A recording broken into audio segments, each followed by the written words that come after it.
Hi viewers, welcome back to my channel Video and Learning House. Hope you are all fit and fine. Today I am going to make a new video. So let's get started. আজকে আমি আপনাদের সাথে daily কনভারসেশনের আরেকটি topic নিয়ে আলোচনা করব আর আজকের টপিকটি হলো টু গেট ডন্ট ফরগেট। অর্থাৎ টু গেট ইউজ করে আমরা কি কি সেন্টেন্স মেক করতে পারি বা কি ধরনের সেন্টেন্স মেক করতে পারি সেগুলো আমরা প্র্যাকটিস করব। এখানে বলা হচ্ছে গার্লফ্রেন্ড পেয়ে বন্ধুকে ভুলে যেও না। গার্লফ্রেন্ড পেয়ে বন্ধুকে ভুলে যেও না। এরকম হয় না যে গার্লফ্রেন্ড আমরা পাওয়ার পরে দেখেছে আমাদের যে বন্ধু বান্ধব তাদের সাথে একটু কি আমরা কম মিশি বা তাদেরকে একটু কম সময় দিই, কারণ আমাদেরকে গার্লফ্রেন্ডকে সময় দিতে হয়। তখন আমাদের ফ্রেন্ডেরা আমাদের সাথে কি ফাজলামি করে আমাদের সাথে কি বলে যে ও গার্লফ্রেন্ড পেয়ে আমাদেরকে কি ভুলে গেছো। এই জন্য বলা হচ্ছে গার্লফ্রেন্ড পেয়ে বন্ধুকে ভুলে যেও না। তাহলে এটা কিভাবে বলবো দেখেন, টু গেট গার্লফ্রেন্ড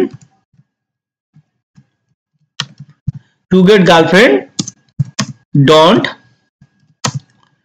forget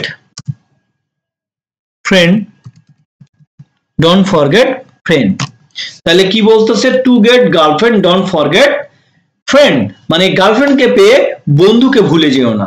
পরেরটা কি হচ্ছে বন্ধুকে পেয়ে স্ত্রীকে ভুলে যেও না।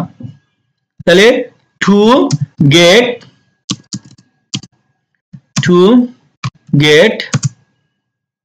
friend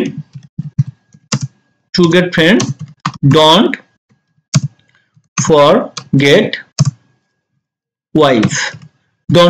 wife তাহলে বন্ধুকে পেয়ে স্ত্রীকে ভুলে যেও না। টপিকগুলো কিন্তু খুবই ইজি, ঠিক আছে। দেখেন টু গেট গার্লফ্রেন্ড মানে টু গেটটা আমার কি থাকছে, এটা কমন থাকতেছে, আর যাকে পাওয়া বোঝাবো সেই অবজেক্ট এখানে খালি বসাবো।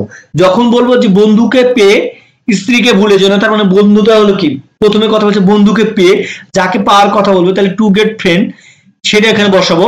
তারপর স্ত্রীকে ভুলে যেও না, ডোন্ট ফরগেট। তারপর এই পর্যন্ত কি থাকছে, সেম থাকতেছে। এই জন্য বলা হচ্ছে টু গেট ডোন্ট ফরগেট, মানে টু গেটের পর এখানে একটা ওয়ার্ড আসছে, আপনি যাকে পেয়ে বুঝাবে সেটা আসবে এই জায়গায়, তাই না। টু গেটের পরে আসবে, তারপর ডোন্ট ফরগেট, তারপরে এখানে কি আসবে, এই জায়গাতে আপনি যাকে ভুলে যাওয়ার কথা বলতেছে, তাহলে ডোন্ট ফরগেট ভুলে যেও না, তার নাম আসবে, তাই না। এখানে দেখেন পরেরটা দেখেন, স্ত্রীকে পেয়ে মাকে ভুলে যেও না। এটা আমাদের সমাজে প্রায় ঘটে, যে দেখা যাচ্ছে বিয়ে করার পর ছেলে মেয়েরা কি হয় তার মাকে ভুলে যায়। তো so please don't do that. হ্যাঁ, এটা করা আমাদের কখনোই যাবে না। আমাদের মায়ের সাথে সবসময় সম্পর্ক রাখতে হবে। তাহলে বলছে স্ত্রীকে পেয়ে মাকে ভুলে যেও না। তাহলে to gate wife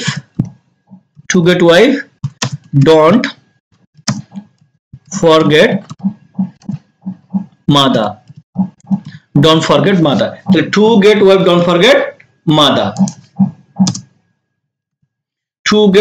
forget mother, ওয়াইফকে পেয়ে মাকে ভুলে যেও না। এবার দেখুন হাসি পেয়ে কান্না ভুলে যেও না। হাসি পেয়ে কান্না কি, দেখা যাচ্ছে হয়তো আমরা অনেক হাসতেছি বা আমাদের একটা সময় অনেক স্ট্রাগল করতে হয়েছে, হ্যাঁ, তারপর আমরা একটা সুখের জীবন পাইছি। তা আসলে ওই যে জিনিসটাকে বোঝানো হয়েছে যে হাসি পেয়ে কান্নাকে ভুলে যেও না। তাহলে to gate smile don't forget Cry, মানে কান্না করতে ভুলে যেও না। হাসি পেয়ে হাসিকে পেয়ে কান্নাকে ভুলে যেও না। পরেরটা কি বলছে দেখেন, যে লাল পেয়ে সাদাকে ভুলে যেও না। তাহলে to get red don't forget white লালকে পেয়ে সাদাকে ভুলে যেও না। বিষয়গুলো একই। দেখেন যাকে পাওয়ার কথা বলবে শুধু তাকে এখানে বসেন, টু গেট রেড হ্যাঁ ডোন্ট ফরগেট হোয়াইট। এভাবে প্র্যাকটিস করেন, বারবার বলেন two get red don't forget white, to get smile don't forget Cry. এইভাবে জোরে জোরে বলেন, তাহলে কি হচ্ছে এট এ টাইমে আপনার এটা মেমোরিতে কি হচ্ছে, মেমোরাইজ হচ্ছে, আপনার স্পিকিং লেভেলটা কিন্তু কি হচ্ছে, আপ হচ্ছে, তাই না। আপনার ফ্লুয়েন্সি বাড়তেছে, আপনার মুখের জড়তা কাটতেছে। তারপর হচ্ছে বন্ধুকে পেয়ে পরিবারকে ভুলে যাও না। তাহলে to gate friend it's don't forget কি ফ্যামিলি, তাহলে বন্ধুকে পেয়ে ফ্যামিলিকে ভুলে যেও না। অনেকে থাকে যে বন্ধু পাওয়ার পরে ফ্যামিলির সাথে আর কোনো কি কানেকশনই নাই, সবসময় দেখা যাচ্ছে বন্ধু বান্ধবকে সময় দিতেছে, বাট আমাদের সবাইকে উচিত কি ফ্যামিলিতেও সময় দিতে হবে। গাড়ি পেয়ে বাইককে ভুলে যেও না। এখন আমাদের বাংলাদেশে সবারই মোটামুটি বাইক আছে, তো দেখা যাচ্ছে কোনো কারণে সে একটা গাড়ি কিনছে, তখন সে কি হচ্ছে আর বাইকের কথা তার মনে থাকে না। তাহলে টু গেট খা মানে গাড়ি পেয়ে ডোন্ট ফরগেট কি forget bike, don't forget bike খা। তাহলে টু গেট খা don't forget bike, car pay বা গাড়ি পে তুমি বাইককে ভুলে যেও না, ঠিক আছে। আবার দেখেন টাকা পেয়ে গরিবকে ভুলে যেও না। অনেকে দেখা যাচ্ছে হয়তো সে অবস্থা খুব একটা ভালো না, হ্যাঁ, টাকা গরিব মানুষ, সে টাকা পাওয়ার পরে বা চাকরি বাকরি করে বা একটা বিজনেস করে অনেক টাকা আর্ন করার পরে সে দেখা যাচ্ছে গরিবকে ভুলে যায়। তো so please don't do this practice, okay. তাহলে বলছে টাকা পেয়ে গরিবকে ভুলে যেও না, তাহলে কি হচ্ছে to get money don't forget কি ফু, ডোন্ট ফরগেট ফু, পোর হবে না ফো, আর এর উচ্চারণ ফো, to get money don't forget ফো, ঠিক আছে। টাকা পেয়ে গরিবকে ভুলে যেও না। পরেরটা কি বলতেছে দেখেন, বেশি পেয়ে কমকে ভুলে যেও না। অনেক সময় আমরা অনেক বেশি পাওয়ার পরে যে কমটাকে ভুলে যাই, এরকম হয় না। বিষয়গুলো সবগুলো একটার সাথে একটা রিলেটেড, যে টাকা পাওয়ার পরে তুমি গরিবকে ভুলে যাচ্ছ, হ্যাপি হওয়ার পরে তুমি যে আগের যে মানে অসুখী ছিল সেটাকে ভুলে যাচ্ছ, হ্যাঁ, বা কান্নাকে ভুলে যাচ্ছ, সেম জিনিস। কিন্তু আমাদের এগুলো কি প্র্যাকটিস করতে হবে, আমাদের প্র্যাকটিস করে আমাদের প্রতিদিনের কি কথাবার্তা এটা আনতে হবে, ডেইলি কনভারসেশনের মধ্যে এখানে ইনক্লুড করতে হবে, দেন আপনি তখন ইংলিশ বলতে পারবেন। তাছাড়া আপনি বলতে পারছেন এই জিনিসটা কি স্ট্রাকচারটা দেখে বা কি সিস্টেমে বলতেছেন দেখে মনে হচ্ছে ইজি, বাট আপনি যখন কথা বলতে যাচ্ছেন আপনি তখন দেখেন যে আপনি কারোর সাথে ফ্লুয়েন্টলি বলতে পারতেছেন কিনা বা উইদাউট থিঙ্কিং, হ্যাঁ, আপনি কোনো চিন্তা ছাড়াই বলতে পারতেছেন কিনা। যখন দেখতেছেন হ্যাঁ আই এম এবল টু কি স্পিক ফ্লুয়েন্টলি, হ্যাঁ I am able to speak without thinking, তখন হ্যাঁ ওকে আপনি এখন ইংলিশ কথা বলতে পারতেছেন। কিন্তু যতক্ষণ পর্যন্ত না আপনার এই ক্যাপাবিলিটি না আসবে আপনার কি করতে হবে, প্র্যাকটিস করতে হবে, তাই না। বেশি পেয়ে কমকে ভুলে যেও না, তাই টু গেট কি বেশি ইংলিশ কি much, to get much don't forget কি লিটল, কম হলো লিটল, তাহলে to get much don't forget little, বেশি পেয়ে কমকে ভুলে যেও না। আবার বলছি স্মার্টফোন পে কম্পিউটারকে ভুলে যেও না, তাই না। এখন মানুষের হাতে হাতে কি হয়েছে, স্মার্টফোন হয়ে গেছে। আর স্মার্টফোন যেহেতু কি একটা ইজি হ্যান্ডেল করা যায়, এক জায়গা থেকে আরেক জায়গায় ইজিলি ক্যারি করা যায়, সেক্ষেত্রে কি আমাদের যুগে সে যুবক থেকে বলে করেন অল পিপল কি স্মার্টফোনটাকে বেশি প্রায়োরিটি দিচ্ছে, কম্পিউটার চাই। বাট অনেক কাজ আছে যেটা স্মার্টফোনে পসিবল না, সেটা শুধু কম্পিউটারে পসিবল। এই জন্য হচ্ছে to get smartphone don't forget computer don't forget computer, তো to get smartphone don't forget computer, smartphone পেয়ে কম্পিউটারকে ভুলে যেও না, ওকে। ভবন পেয়ে কুড়ো ঘরকে ভুলে যেও না, তার মানে হচ্ছে আপনি হয়তো আপনার আগে কি অবস্থা খুব শোচনীয় অবস্থা ছিল বা গরিব ছিলেন, চাকরি বলেন বা বিজনেস বলেন বা যেভাবে আর্ন করে হোক আপনি কি হয়েছে বড় লোক হয়ে গেছেন, আপনি বড় বড় অট্টালিকা বানাইছেন, বিল্ডিং তৈরি করছেন, কিন্তু আপনি থাকতেন আগে কুড়ো ঘরে থাকতেন, ছোট্ট হয়তো টিনের ঘরে থাকতেন। এই জন্য বলছে আপনি ভুবন পেয়ে যে আগের যে অবস্থাটাকে ভুলে যেও না, এটাই বোঝানো হচ্ছে যে মানে তুমি বড় লোক হয়েছে বলে আগের অবস্থানটাকে ভুলে যেও না, আর এটা কি আমাদের উচিত না, তাই না। টু গেট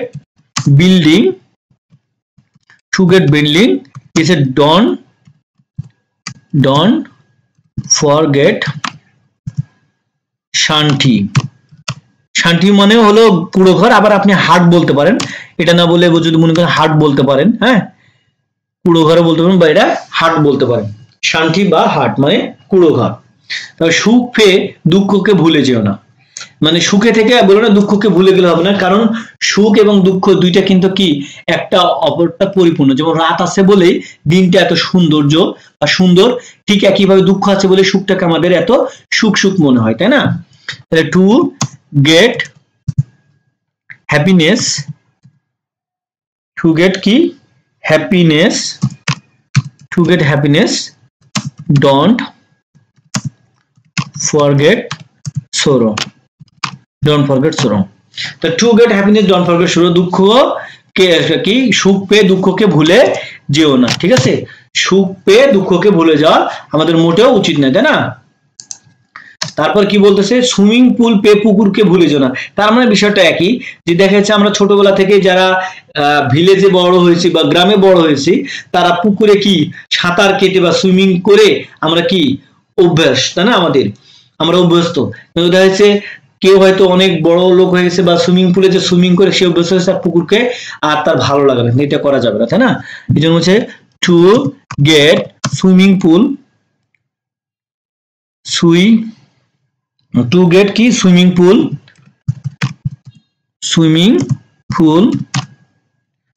ডোন্ট ফরগেট কি পন্ড, মানে তুমি পুকুরকে ভুলে যেও না বা নদীকে ভুলে যেও না, ডোন্ট ফরগেট পন্ড। ওকে, তুমি পিয়া পাইছো বলে, সুইমিং পুল পাইছো বলে তুমি কি পুকুরকে ভুলে যেও না। ভালো সময় পেয়ে খারাপ সময়কে ভুলে যেও না, this is the main thing. এটা সবচেয়ে কি গুরুত্বপূর্ণ। তোমার জীবনে ভালো এবং খারাপ দুই সময় কি আসবে, হ্যাঁ, আর এটা কি পর্যায়ক্রমে আসবে, এটাই স্বাভাবিক। তো তুমি খারাপ সময় পার করার পরে তুমি ভালো সময় পাইছো বলে যদি তোমার খারাপ সময় আর আসবে না, হ্যাঁ, এরকমটা কিন্তু নয়। তোমার খারাপ সময় যে কোনো সময় আসতে পারে। এই জন্য বলতেছে ভালো সময় পেয়ে তুমি খারাপ সময়কে কি ভুলে যেও না। তাহলে টু গেট গুড টাইম, তাহলে to get good time don't forget কি ব্যাড টাইমস, তাহলে to get good time don't forget bad times, ভালো সময় পেয়ে তুমি খারাপ সময়গুলোকে ভুলে যেও না, আর it's not a good thing. Okay, তো এইভাবে দেখেন প্রত্যেকটা হয়তো সেন্টেন্সে আমরা একই ব্যবহার দেখছি, যে টু গেট, হ্যাঁ, তারপরে কি হয়েছে, যেটা সম্পর্কে বলছি সেই অবজেক্ট এখানে বসাইছি, আবার ডোন্ট ফরগেট বলার পরে যেটা নিয়ে আমরা কথা বলতেছি সেই কি ওয়ার্ডটা এখানে আসতেছে, তাই না? একইভাবে কিন্তু আমরা যদি এইভাবে একটু মুখস্থ করে প্র্যাকটিস করি, হ্যাঁ, আবার দেখে দেখে প্র্যাকটিস করি। এখানে আমি বেশ কয়েকটা সেন্টেন্স নিয়ে কিন্তু আপনাদের সাথে আলোচনা করছি, যেগুলো আমাদের সবসময় আর মোটামুটি লাগে। আমি সেই সেন্টেন্স গুলোকে কভার করার চেষ্টা করছি। তারপরে আপনাদের কাছে যে মনে হচ্ছে যে এই সেন্টেন্স গুলো আমরা আরো ভালো ভালো সেন্টেন্স আছে যেগুলো আমরা আমাদের ডে টু ডে লাইফে ইউজ করি, যেখানে এখানে আমার হয়তো তুলে ধরা হয় নাই, আপনারা নিজেরা বাসা বসে ওগুলো প্র্যাকটিস করেন, বলেন বারবার। হ্যাঁ, আপনি শুধু ভিডিওটা দেখলেন, দেখে মনে হলো এটা তো ইজি জিনিস, to get dot dot don't forget, মানে টু গেট এর পর একটা অবজেক্ট যার সম্পর্কে বলবো, তারপর ডোন্ট ফরগেট দেয়া, হ্যাঁ, যেটা ভুলে যাচ্ছে তার সেটা বলবো, তাহলে শেষ। এটা তো ইজি না, এত ইজি না। হ্যাঁ, এটা আপনাদেরকে প্র্যাকটিস করতে হবে, বারবার বলতে হবে। আপনি যখন মাথার ভিতরে গেঁথে যাবে তখনই না আপনি এটা মানে যার সাথে কথা বলবেন বা কারোর সামনে কথা বলবেন তখন আপনি এটা বলতে কি হবেন, এইগুলো হবেন। ওকে, তো বন্ধুরা আজকের মতো এখানে ভিডিওটি শেষ করছি, দেখা হবে নেক্সট কোন ভিডিওতে। আসসালামু আলাইকুম, আল্লাহ হাফেজ।